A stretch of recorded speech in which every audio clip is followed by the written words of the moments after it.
ये नमस्कार दोस्तों, हमारे चैनल पे आपका एक बार फिर से स्वागत है। और आज हम एक्सप्लेन करने वाले हैं धुरंधर मूवी को। तो आखिरकार क्या है इस मूवी की स्टोरी, चलिए जानते हैं। मूवी स्टार्ट होती है एक इंडियन प्लेन हाईजैक से, जिसके बाद एक Indian officer mister Ajay Sehgal को वहां पर बातचीत के लिए भेजा जाता है। अब अजय जब हाईजैकर के साथ बात करता है तो उनकी कुछ डिमांड थी, जैसे कि उनके कुछ लोगों को जेल से छोड़ दिया जाए, साथ ही उन्हें कुछ पैसे मिले। अब गवर्नमेंट इसके लिए मान जाती है क्योंकि प्लेन में 160 पैसेंजर थे। अब सबकी सेफ्टी के लिए गवर्नमेंट उनकी सारी कंडीशन एक्सपेक्ट कर लेती है, लेकिन इस बात से अजय बिल्कुल भी खुश नहीं था, क्योंकि वो तो चाहता था कि वहाँ पर कमांडोज को बेचकर उन हाईजैकर्स को मार दिया जाए, लेकिन गवर्नमेंट उसकी बात नहीं सुनती। यहाँ पर हमें पता चलता है कि ऐसे ही प्रॉब्लम्स बहुत ज़्यादा बढ़ रहे थे और अजय ने उसका एक सल्यूशन निकाला था, जिसका नाम था ऑपरेशन धुरंधर। धुरंधर की वजह से हम पाकिस्तान के ऊपर नज़र रख सकते थे और समझ सकते थे कि वह किस तरीके से हम पर अटैक करने वाले हैं, और फिर उसे रोक भी सकते थे। लेकिन अजय ने जब अपने इस प्रोजेक्ट के बारे में अपने सीनियर ऑफिसर्स को बताया तो उसे रिजेक्ट कर दिया गया। ये देखकर अजय काफ़ी ज़्यादा अपसेट हुआ था, क्योंकि वो काफ़ी ज़्यादा मेहनत कर चुका था। इसके लिए वह जानता था कि ये प्रोजेक्ट सक्सेसफुल होगा, लेकिन इसमें रिस्क बहुत ज़्यादा थी। इसके बाद हम 2001 में देखते हैं, जब पार्लियामेंट पर अटैक हुआ था, जिसमें काफ़ी सारे लोग मारे गए थे। अब ये देखने के बाद अजय फिर से अपने सीनियर्स को धुरंधर के बारे में इन्फॉर्म करता है। अब इस बार उनके सीनियर्स भी उस प्रोजेक्ट को अच्छे से समझते हैं, क्योंकि ऐसे अटैक्स बार बार हो रहे थे और धुरंधर की वजह से इसे रोका जा सकता था। साथ ही धुरंधर काफ़ी लंबे टाइम तक प्रोजेक्ट चला सकता था, इसलिए वह लोग इसे अप्रूव कर देते हैं, जिससे अजय काफ़ी खुश था। जिसके बाद हम हमजा को देखते हैं, जिसे अजय ने इस धुरंधर प्रोजेक्ट के लिए चूज किया था। अब हमजा को पाकिस्तान भेजना था, लेकिन डायरेक्टली तो वह उसे पाकिस्तान नहीं भेज सकते थे, इसीलिए वो उसे अफ़गानिस्तान भेजते हैं। जिसके बाद उसे बलूच बनाकर अफ़गानिस्तान से पाकिस्तान भेजते हैं, और इस तरीके से हमजा आखिरकार कराची में पहुंच जाता है, जहां वह लियारी नाम की जगह पर जाता है, क्योंकि ऐसा कहा जाता था कि अगर किसी ने लियारी पर कब्जा कर लिया तो इसका मतलब उसने पूरी कराची पर कब्जा कर लिया। अब हमजा वहाँ पर उस्मान नाम के बंदे से मिलता है, जिसका लियारी में होटल था। एक्चुअल में उस्मान इंडिया का ही एजेंट है और काफ़ी सालों से वहाँ पर रह रहा था। अब उस्मान हमजा को अपने होटल में काम पर रख लेता है, साथ ही उसे अपने एक्सपीरियंस के बारे में और इस जगह के बारे में सब कुछ बताने लगता है। वह बताता है कि यहाँ पर जितने भी गैंग है वह कौम के हिसाब से बटे हुए हैं। अब हमजा भी बलोच बनकर यहाँ पर आया था, तो वह रहमान बलोच के गैंग में घुस सकता था। अब ये सुनकर हमजा उससे पूछता है कि यहाँ पर अगर रहमान डकैत और बाबू डकैत दोनों के गैंग है तो दोनों साथ में क्यों नहीं है। तो उस्मान बताता है कि एक्चुअल में रहमान बाबू का नाजायज बेटा है, और जब इसके बारे में रहमान को पता चला तो उसने अपनी माँ को ही मार दिया, क्योंकि वह इस बात को बर्दाश्त नहीं कर पाया था। जो जानकर हम समझ पाते हैं कि रहमान कितना ज़्यादा खतरनाक है। साथ ही उसके और बाबू के बीच में हमेशा लड़ाई होती रहती थी। अब हमजा को कुछ भी करके रहमान की गैंग में शामिल होना था, लेकिन ये काफ़ी मुश्किल था, इसीलिए वो एक प्लान बनाता है। एक्चुअल में रहमान के दोनों बेटे एक शादी में जाने वाले थे, जहाँ पर बाबू और उसका एक साथी मिलकर उसके ऊपर अटैक करने वाले थे। इसलिए हमजा प्लान बनाता है कि वह जाकर रहमान के दोनों बच्चों को बचाएगा, जिससे रहमान खुश होकर उसे अपने गैंग में शामिल कर लेगा। इसीलिए हमजा उस शादी में पहुंचता है, जहां पर रहमान के बेटों पर अटैक हो रहा था।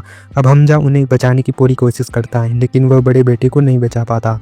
वो किसी तरीके से उसे हॉस्पिटल लेकर जाता है, लेकिन हमजा ने उसके छोटे बेटे को बचा लिया था। अब जब रहमान हॉस्पिटल आता है तो उसका छोटा बेटा उसे बता देता है कि किस तरीके से हमजा ने जान पर खेल कर उसे बचा लिया। अब ये जानकर रहमान हमजा के ऊपर खुश था, वह उसे कुछ पैसे देने लगता है, लेकिन हमजा उसे मना कर देता है, क्योंकि वह चाहता था कि वह उसकी गैंग में शामिल हो जाए। अब रहमान भी इसके लिए मान जाता है, लेकिन रहमान अपने बेटे की मौत से काफ़ी ज़्यादा सदमे में चला गया था। उसे किसी बात का होश नहीं था, तो वही रहमान की वाइफ का भी रो रोकर बुरा हाल होता। अब रहमान कुछ भी करके अपने बेटे की मौत का बदला लेना चाहता था, लेकिन जब वह इसकी प्लानिंग कर रहा तो उसके पास एमएलए जमील आता है, जो कि रहमान से रिक्वेस्ट करने लगता है कि अभी वह ऐसा कुछ भी ना करे, क्योंकि इलेक्शन नज़दीक आ रहे हैं और अगर हम रहमान ने कुछ किया तो प्रॉब्लम हो सकती थी। साथ ही सलीम उससे कहता है कि अगर एक बार वह लोग इलेक्शन जीत गए तो फिर रहमान जो चाहे वह कर सकता है। अब रहमान के कुछ खास लोग भी रहमान से यही कहते हैं, तो वह रुक जाता है, लेकिन उसे अंदर ही अंदर काफ़ी बुरा लग रहा था कि उसने अपने बेटे की मौत का इतने दिनों से बदला नहीं लिया। तो वही हमजा हमजा को देखते हैं जो कि अब रहमान की गैंग में शामिल हो चुका था और रहमान के लोग उसके ऊपर भरोसा करने लगे थे। अब एक दिन रहमान हमजा से पूछता है कि क्या उसे अपने बेटे की मौत का बदला लेने के लिए इलेक्शन ख़त्म होने का रुकना चाहिए, जिस पर हमजा कहता है कि उसे रुकने की ज़रूरत नहीं, क्योंकि वैसे भी लियारी के दो हिस्सों में बटी हुई है, एक रहमान और दूसरे बाबू के। इसलिए अगर वह लोग बाबू को ख़त्म कर देते हैं तो सारे वोट रहमान को ही मिल जाएंगे।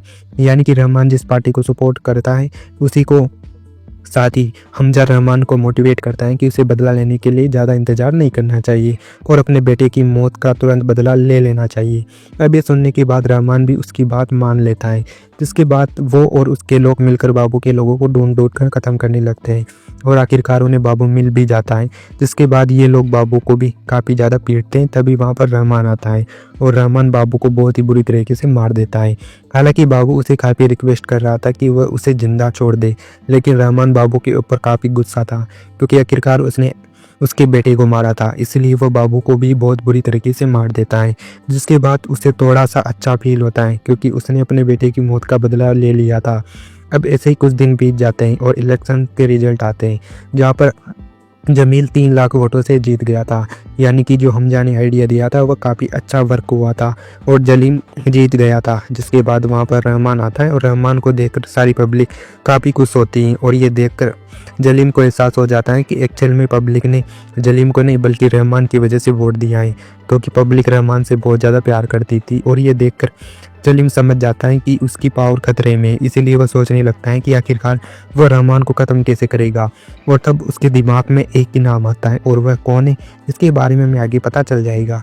जिसके बाद हम हमजा को देखते हैं जिसे रहमान की बेटी अलीना से प्यार हो जाता है। वो जब उससे पहली बार देखता है तो उसे पहली नज़र में अलीना से प्यार हो गया था। अब अलीना जब एक दिन पार्टी में जाती है तो हमजा वहाँ पर पुलिस की मदद से रेड पड़वाता है, जिसके बाद वह अलीना को वहाँ से भागने में मदद करता है। अब इस तरीके से अलीना भी हमजा से काफ़ी इम्प्रेस हो गई थी और यहीं से उनका रिलेशनशिप स्टार्ट होता है। तो वही रहमान जब एक दिन एक डील के लिए जाता है तो उसकी मुलाकात आईएसआई के चीफ इकबाल से होती है, जो किसी भी हाल में इंडिया को ख़त्म करना चाहते थे, लेकिन इसके लिए उन्हें काफ़ी सारे हथियार की ज़रूरत थी।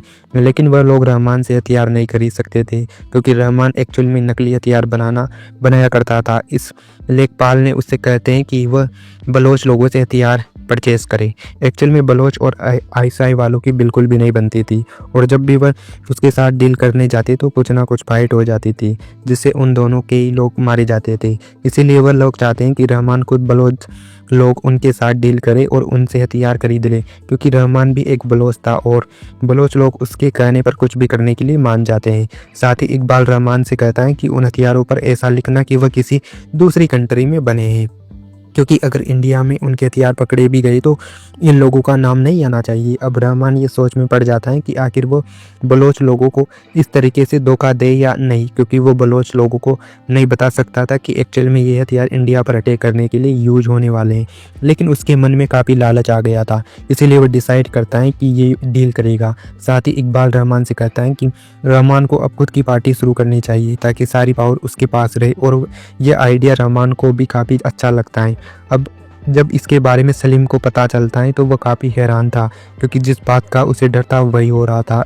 इसलिए वह डिसाइड करता है कि रहमान जैसे राक्षस को मारने के लिए उसे किसी दानव को लाना होगा, और इसके लिए वह एसपी असलम चौधरी को चूज करता है, जिसे 7 साल पहले जमील ने ही सस्पेंड किया था, और अब वह खुद ही उसे रिजॉइन करवाता है। एक्चुअल में असलम बहुत ज़्यादा खतरनाक था, वह कोई रूल फॉलो नहीं करता था, उसे जो भी सही लगता वही करता।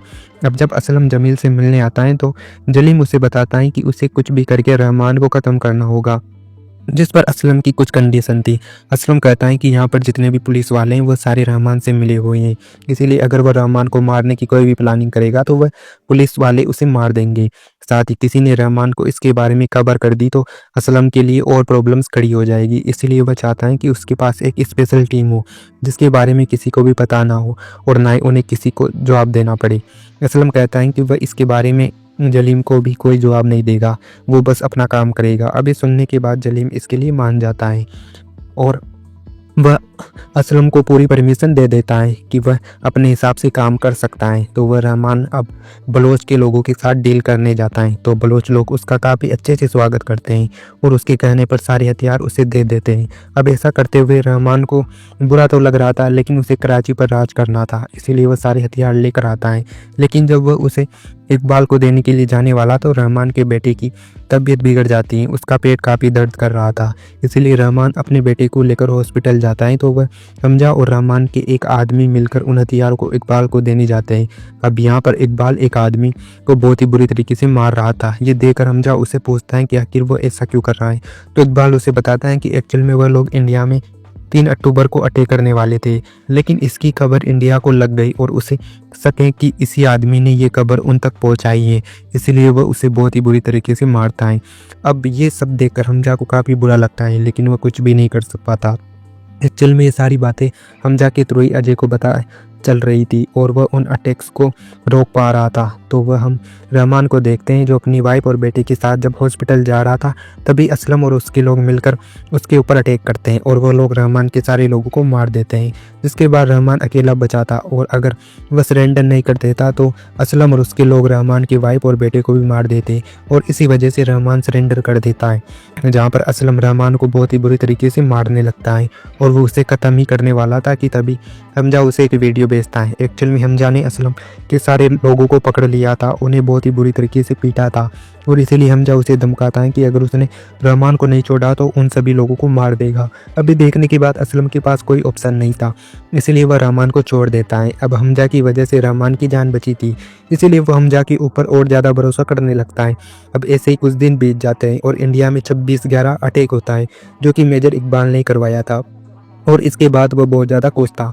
वो सब लोग मिलकर पार्टी कर रहे थे और उसे सेलिब्रिटी कर रहे थे, जो देखकर हमजा को काफ़ी गुस्सा आता है, लेकिन वह अभी कुछ भी नहीं कर सकता था। बट उससे बहुत ज़्यादा दुख हो रहा था क्योंकि इस बात की खबर उस तक नहीं पहुंची थी। अगर उसे पता चल जाता तो वह इंडिया से कंफर्म कर देता। तो वही रहमान अपनी नई पॉलिटिकल पार्टी अनाउंस करता है, जो देखकर जलील काफ़ी टेंशन में आ जाता है क्योंकि अब सारी पावर रहमान के पास चली जाएगी। और जब जलीम को कैसे यूज करना है इस बात को हमजा अच्छे से जानता था। एक्चुअल में मैंने एक बात गलत बताई थी कि एक्चुअल में अलीना रहमान की बेटी है, एक्चुअल में अलीना जलीम की बेटी थी। यहाँ पर हमजा जलीम को बताता है कि आज तक जलीम ने जिन भी लोगों को हायर किया है ताकि वह रहमान को ख़त्म कर सके, अगर रहमान को ख़त्म भी कर देते तो वह लोग जलीम को पावर नहीं देते, बल्कि रहमान की जगह वह लोग ले लेते। इसलिए जलीम को किसी और पर नहीं बल्कि अपने पर भरोसा करना चाहिए। हमजा उसे बताता है कि वह अलीना से बहुत प्यार करता है, उन दोनों की शादी हो जाएगी तो हमजा जलीम की दामाद बनेगा और इस तरीके से दामाद और ससुर मिलकर पूरे इलाके पर राज कर सकते हैं। अब जलीम को ये आइडिया काफ़ी अच्छा लगता है क्योंकि वह जानता था कि हमजा कितना पावरफुल है और रहमान उसके ऊपर कितना भरोसा करता है, इसलिए जलीम उन दोनों की शादी के लिए मान जाता है। जिसके बाद अलीना और हमजा की शादी होती है, जिसमें काफ़ी बड़ी बड़ी लोग आए थे और उनमें से एक रहमान भी था, जहाँ पर वह मेजर इकबाल के साथ कोई नई प्लानिंग कर रहा था। अब हमजा देखता है कि ये सभी लोग नशे में हैं, इसलिए वह भी उन लोगों में शामिल हो जाता है और उसे पता चलता है कि मेजर इकबाल फिर से एक अटैक प्लान कर रहा है, जिसके लिए उसे और हथियारों की ज़रूरत थी। अब हमजा देखता है कि ये सभी लोग काफ़ी नशे में थे, इसीलिए वह उसे कहता है कि वह 9 अगस्त को हथियार लेकर आएगा, क्योंकि वह जानता था कि अगले दिन इन सबको इसके बारे में कुछ भी याद नहीं रहेगा। लेकिन हमजा बलोल लोगों के पास से वो हथियार ले लेता है। तो वह हम रहमान को देखते हैं जो एक जगह पर एक डैम को ओपनिंग के लिए जाता है, लेकिन जब वो वहाँ पर से निकल रहा था तो उसके साथ काफ़ी लिमिटेड लोग थे, जिसमें से एक हमजा भी था जो कि गाड़ी चला रहा था। अब मौका देकर वह जब हमजा देखता है कि उसके साथ जो लोग थे वो सो गए थे, वह रहमान को अलग रास्ते से लेकर आने लगता है क्योंकि हमजा ने एसपी असलम के साथ मिलकर रहमान को मारने का प्लान किया था और वह लोग उसी रास्ते पर उनका इंतजार कर रहे थे।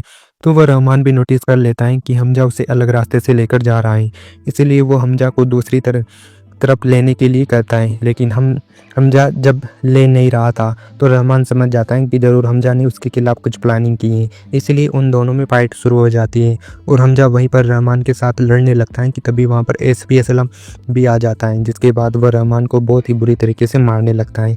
लेकिन उन लोगों ने प्लान किया था कि वह रहमान को जान से नहीं मारेंगे, इसीलिए वह उसके गले के पास मारते हैं ताकि उन्हें इसे दिखाना था कि हमजा रहमान को बचाते हुए उसे हॉस्पिटल लेकर गया। लेकिन हॉस्पिटल में जाने के बाद रहमान की मौत हो गई और जैसा जैसा उन्होंने प्लान किया था वैसा नहीं होता, क्योंकि हॉस्पिटल में जाने के बाद ही रहमान की डेथ हो जाती है, जिसकी वजह से रहमान के लोगों को हमजा के ऊपर बिल्कुल भी शक नहीं होता।